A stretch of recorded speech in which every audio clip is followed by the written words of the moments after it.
Welcome to Donmar TV News Channel. Na mga party list representative ng Communist Party. Who are they? Sila ay si Ferdinand Gaiti, si Carlos Zarate, si Arlene Brosa, si Franz Castro, si Sara Ilago, at si Colyaman. All of them are CPP cadre. All of them are CPP leaders at the different regions and the different layer of organizations that they are involved. Ito ang nahihirapan ng gobyerno kasi dahil wala silang direktang hawak ng mga armas, sila ay nakakapagkunwari. So the operational word is nakakapagkunwari.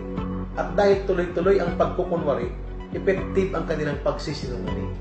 Dahil effective ang pagsisinungaling nila na ihiwalay ang sarili nila sa CPP, NPA, NDF operations, they now become as activist lawmakers, progressive militants, kung ano-anong katawagan, para lamang itago na basically ito rin ang mga namumunong kadre ng Communist Party sa urban operations.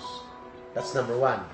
So sa pamamagitan ng party list na ito, nakakakuha sila ng pondo, nakakakuha sila ng programs to support the operations ng CPP, NPA, NDF sa mga lugar kung saan nag-organisa siya ng mga mass base at nagre-recruit siya ng mga tao.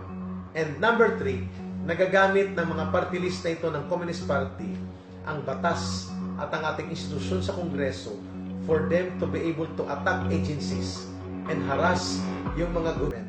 Yan magiging next na pulong talakayan natin. Anong mga programs and projects na ito? We will maximize and use the potential of social media so that we can proliferate and we can campaign for the so-called public awareness and security, awareness, unity among the people. Kasi kung hindi aware ang mamamayan, may problema yan. Ibig sabihin, hindi sila makapag-contribute sa efforts of the government. Number two, palalakasin dapat natin ang NTF-ELCAC. The NTF-ELCAC should be established national, regional, provincial, municipal, and barangay level. Why? Because the NTF-ELCAC is the channel where the people can participate and where the agencies meet together. Yan ang ayaw nilang mangyari, na magtagpo ang suporta ng mamamayan at ang paninindigan ng gobyerno magkasabay. Ayaw nilang mag-improve ang governance ng government. Kaya ayaw nila kay Pangulong Duterte because si Pangulong Duterte is a maverick leader. Hindi siya traditional na leader. Pag may nakita siyang mali, talagang hined-on at kinoconfront niya. Ayaw ng CPP, NPA, NDF ng isang leader na hindi nila kayang ma-manipulate. In the absence of imminent victory to overthrow the government and seize political power, the CPP, NPA, NDF will always opt or go for a weak political leader for them to be able to manipulate and for them to be able to maneuver their way inside the Congress, inside the government. So kung nagugulat ka na lang ngayon, healthy naman para si Pangulong Duterte. Bakit pagpakinggan mong statement ng Central Committee ng Communist Party last month, they are attempts armed conflict because si Zarate itong anim na ito na binanggit ko na mga grupo ng CPP party list, their main objective is not to support the government program, neither to support the government leadership. Their main objective is to promote the agenda of the Communist Party and glorify and support indirectly or directly the participation of the NPA in the violent overthrow of the government and agitate people for them to be recruited into the different sectoral organizations. Yan ang agenda nila sa pagpasok sa Congress. Pondo, programa, maniobra, alyansa, and propaganda. Kaya ayaw nila lahat ng ginagawa ng government that will benefit the people, tutol. Lahat ng mga leaders ng government na naninindigan para sa convergence of efforts at naninindigan na i-expose sila, binabanatan nila.